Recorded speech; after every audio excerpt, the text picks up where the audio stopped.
15 minutes of heat here for you on 560 WQAM, brought to you by Hollywood Kia. At Hollywood Kia, the number one Kia dealer in all of Florida. Get the star treatment we want to see in a Hollywood Kia. Visit them online at hollywoodkia.com.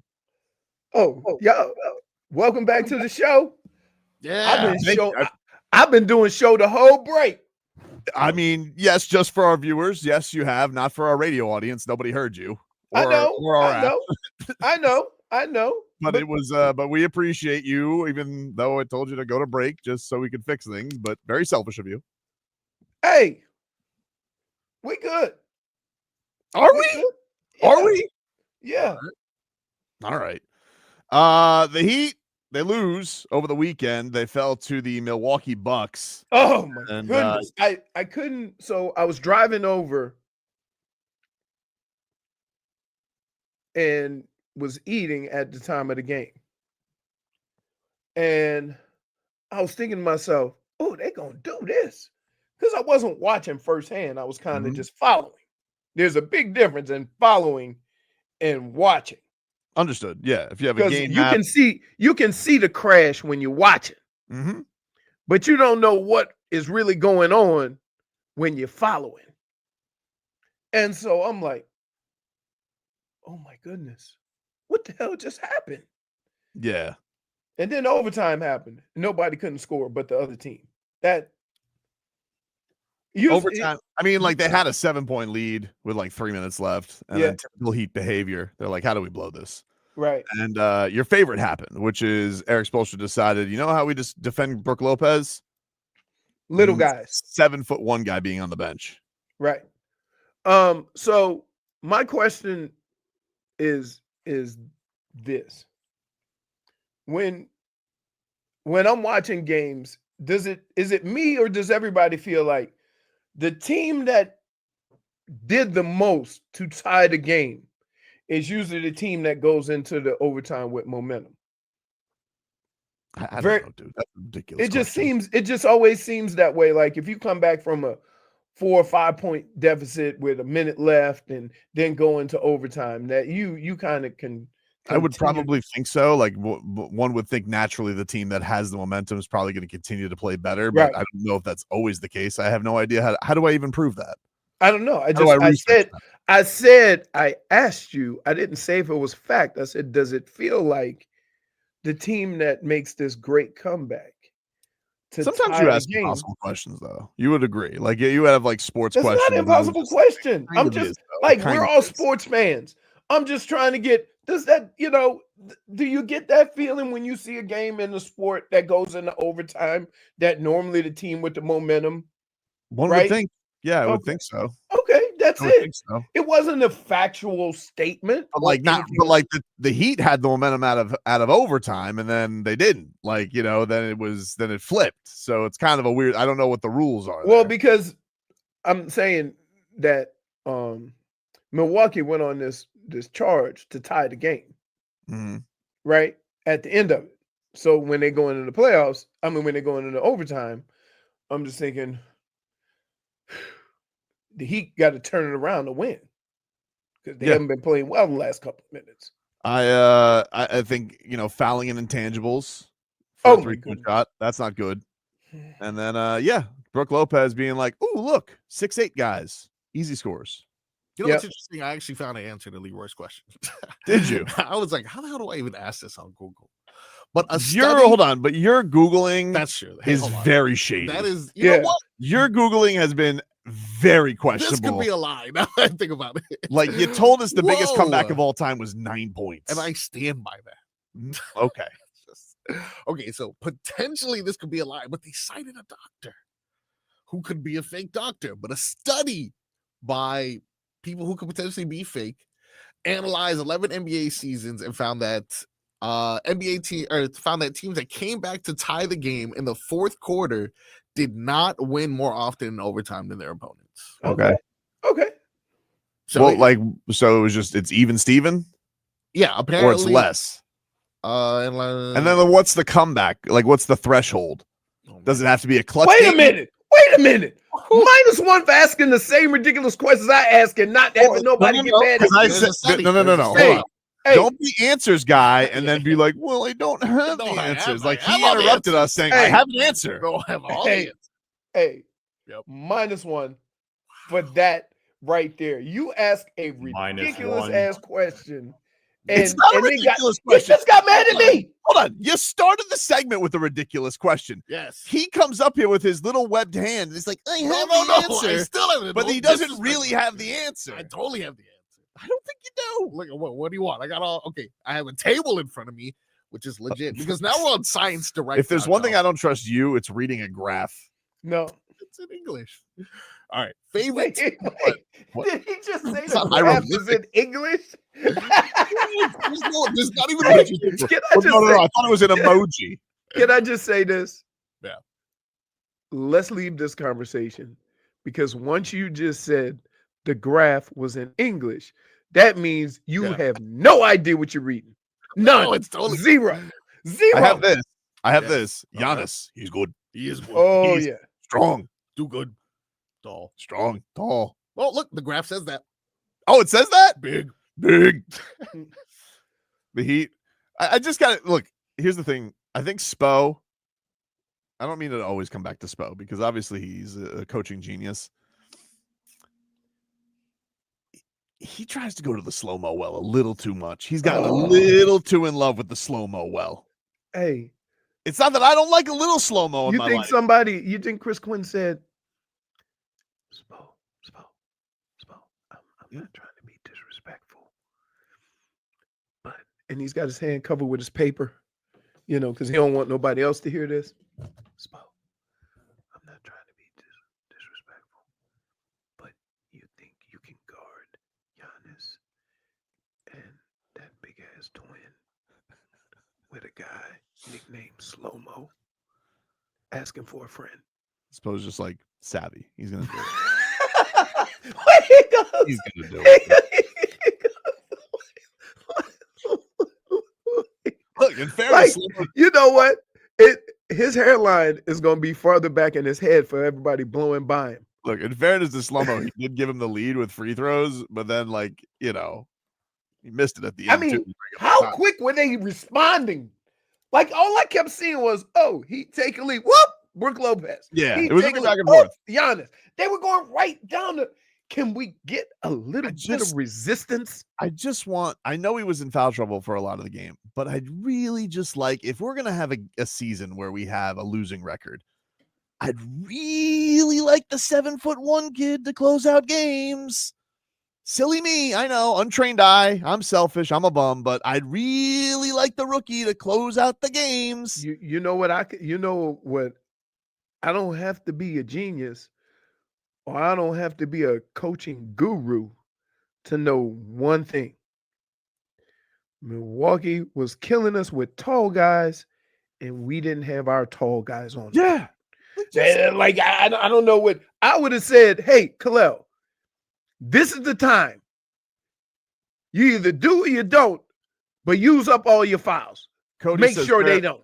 Ware was getting cooked all game. I understand, but So Cody, he was getting bullied by Giannis. And I don't know, call me crazy, but what are we doing? Like, we're sitting here and we're talking about the difference between the 9-10. Get the kid out there once you feel it's an appropriate time. You just had him out there. Yeah, he got called a pigeon, and I still don't know what that means. But he got called a pigeon, and they lost to John Morant. Good learning lesson for him. Get his ass back out there and have him learn something. I don't understand. You are out here. Spo is out here, and he's trying to squeeze every last drop out of slow-mo that there is. And look, to be fair, it's been very positive. I'm not against, I don't want no slow-mo, but there comes a point where you got to put the slow-mo away. we need somebody maybe a little bit more fleet of foot, a little taller. Even though he may not, be able to stay in front, I would at least at some point, here's what I say. When is the right time to get these reps so he knows how to be better in those situations? because it ain't working in the Heat building, not on game day. You Gaffman need to go says- against Giannis and Brook Lopez and all these big dudes to learn how to play against them. Gaffman says, Tobin, the Heat want to get in the playoffs where getting playing time in winning time is situation for now. No, it's not. No, it's not. No, it's not. You're in the play-in. You're going to be in the play-in. There's no more, 8, 9. You're probably going to end up in the 9, 10. Like most likely. Most likely. This isn't situational. Get his ass out there because you want to know something? What you should do is get his ass ready to go up against those Twin Towers in Cleveland. And I don't know what him sitting on his cheeks is going to do for that. It's been our biggest issue all year. Yep. I don't understand it. And also, I don't understand it. So, please, I'm not against slow-mo being out there. I'm just saying there has to be a time, especially when there's a giant ostrich out there getting to the basket willy-nilly. I would like to have another option. That's just me. I understand Giannis is very tough, and he fed him 3 fouls. That being said, let him, once time pertains, to go back out there and give it another shot. Agreed. That's it. Which is what we've been arguing about all year. Like you see moments where Kel'el looks like he's got his footing and he's playing well. But if you want consistency, you can't play him erratically. He's got to fight through some of those struggles that he has in the game because guess what? Everybody else on the team has been struggling at times. Hence the 10-game losing streak. Hence the giving up all the third and fourth quarter losses. Miami the whole team has been. So why wouldn't you put him in these situations to help him be better in the future? And by the way, Jordo says Ware was +5, Anderson was -11. I'm not even saying that Slow-Mo played bad because I don't think that he did play bad. I'm just saying you could have Slow-Mo out there with them both. I don't care. But I don't understand that. Like at the end of the game, a little deterrent at the rim for the tall guy? Because you've already worn Bam down because Bam is trying to slow down Giannis, which you didn't really slow down Giannis. Correct. But you're trying. Like you're trying to make him work, right? Like Bam's going to be on Giannis at the end where Giannis surprisingly took a fadeaway jumper. Don't really understand that one, but whatever. He ended up winning anyway. Just needed extra 5 minutes. But I don't know. Call me crazy. I think that we, have the tall guy out there. Please. Anyway. I don't know. I just think we've been fighting this fight, Tobin, all year. We've been fighting this fight. Like, and I don't, maybe it's something that, because sometimes young players don't have the right mentality, right? Maybe he pouts, or maybe the Whiteside thing. I don't think he does. I don't think he does either. I think he does things that are young. I think he does. But how do you stop? How do you stop doing young things? Repetition. One would think. Yeah. One would think. And especially look, if it's not this isn't like a Jaime situation where Jaime looks lost out there. I don't think Ware looks lost out there. I think he makes some young mistakes. Have him close it out. The Heat, they're back at it tonight, though. They take on the Philadelphia 76ers, who have lost 11 in a row. They ain't even trying. They quit trying. Yep. Is it home? It's home. Boots on the ground. Your boots on the ground? Boots on the ground tonight. Boy. How quick can you name 5 when you get there and see them practicing? How soon will you be able to name 5 players from the Sixers? I know they have Quentin Grimes. Quentin Grimes is scoring all their points right now. I don't. Is he healthy still? They got Yabusele from the Olympics.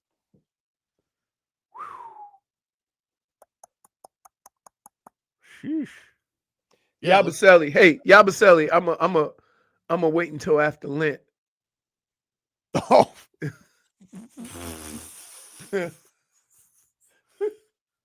Hey, you know what I'm saying. I'm not saying it because, but is Quentin Grimes hurt, Marcos? No, as He of played the last game? Yeah, as of 2 days ago, he played against the Timberwolves, put up 28. All right, so him, Roselli. Who else they got? Who's healthy? Maxi's out, Lowry's out. They traded Caleb Martin. oh no, I'm not reading that, Florida man. But I'm gonna just say this. Dade South says that Leroy is circumventing. No, I'm not. I did not say nothing. You can't. You said you. I don't know. That is a good point. Like if you're thinking it in your heart, I wasn't thinking it. I literally said You weren't there's thinking. some things that could be said, but because it's Lent, I'm not even. Nope. What? I don't know. I got no more Sixers for you. I'm blanking. I know, isn't that crazy? Well, We've honestly, we've been watching this basketball all year. Who were their starters last game? Oof. All right, we have, you said Yabusele and Quentin Grimes. We already got those out of the way, right? Yep. Other than that, you can add in 32 minutes from Jared Butler. I would have never gotten that. Yeah, plus 15 though. Pretty good. 16 points for him.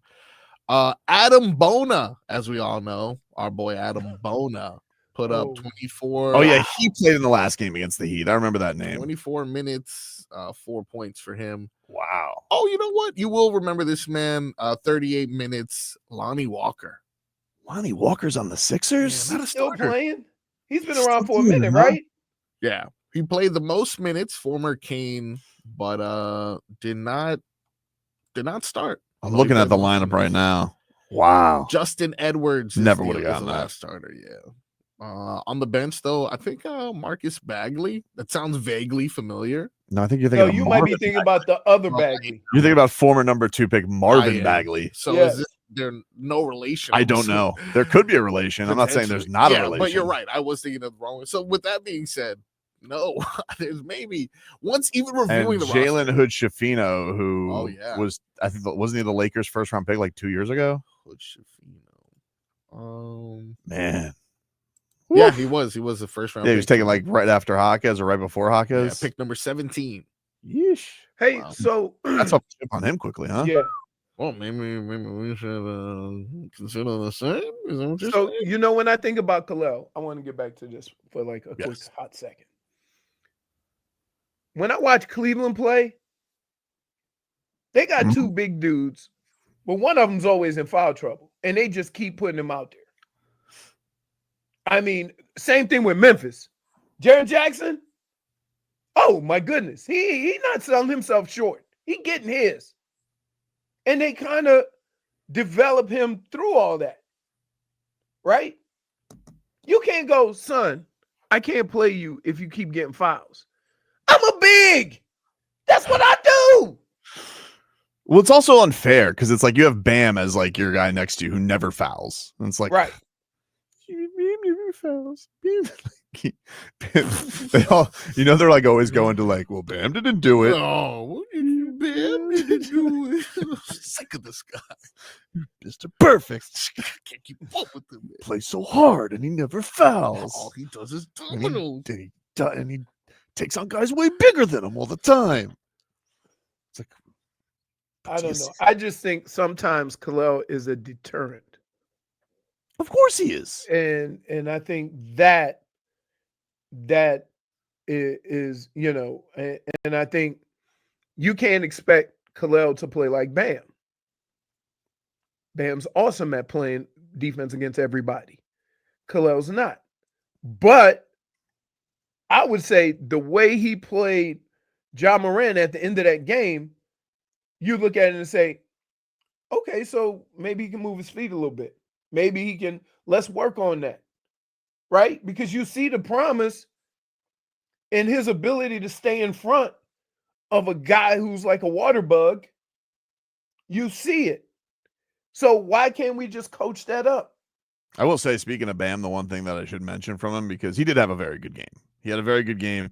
Not as strong as second half because he came out guns blazing. I mean, if I'm going to excuse machine for him, I kind of think he got worn down because they played him a lot of minutes. He's the only guy who can guard Giannis. And then he got a couple of buckets in overtime. You know, he couldn't hold on. But this 3-point shot for Bam. Wider base, dude. I'm telling you right now. Wider base. Okay. Wider base. Wider base, Wider Bam. base. I'm Wider telling base. you right now, it's a thing. It's a thing. And also, it's a thing. And I think tonight, do you want me to ask or not? I kind of do. Do you want me to ask? Wider base? Okay, so are you going to mention? What if I wider ask one of the base? coaches? If I don't ask him because I don't want to get in his head. Oh yeah, that's right. What if I just go, get a wider base?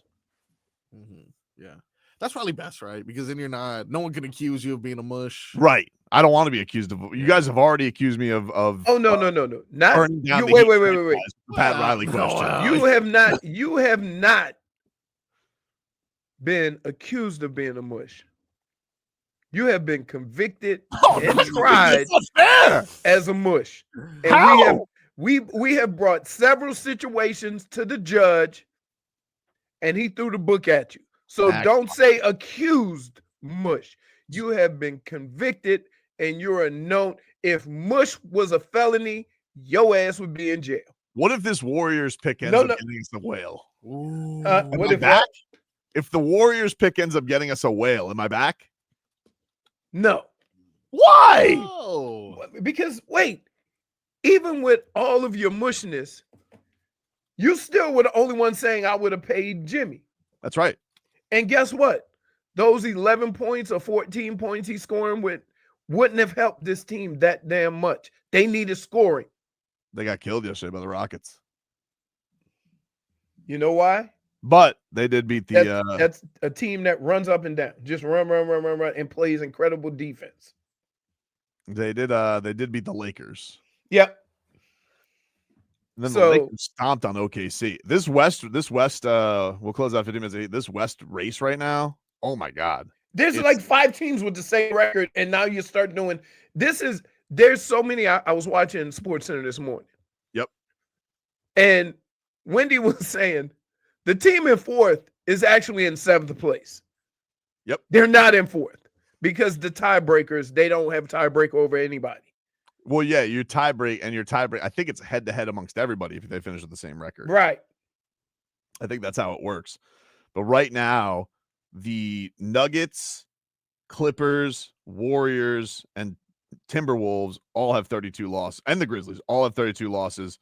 Nuggets are up a half game because they have 47 wins instead of 46. Right, but they're not. But they've because lost. They don't have the tiebreak against anybody.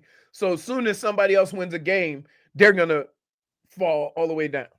Warriors could still fall in the play-in. They have the Suns.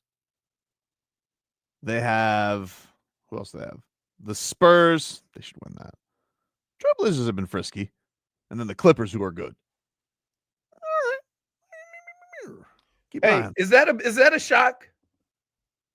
When the Clippers got rid of Paul George, we were thinking, oh, they're just resetting, like they're trying to, but they've been pretty good.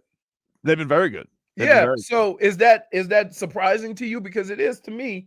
Because once they start making trades, you're thinking, oh, they're just I think the guy who's probably surprised me the most with how dominant he's been, especially against the Heat in the game, is Zubac.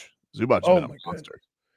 He's a moose. Still don't know his first name. I know it's an I something, Igor, Ivaka, something. It's Zubac. He might as well be like Ichiro. One name. Oh man. Ivaka? Yeah, it's just Zubac. Zubac. Just Zubac, dude. Yeah. Take a break. Back after this.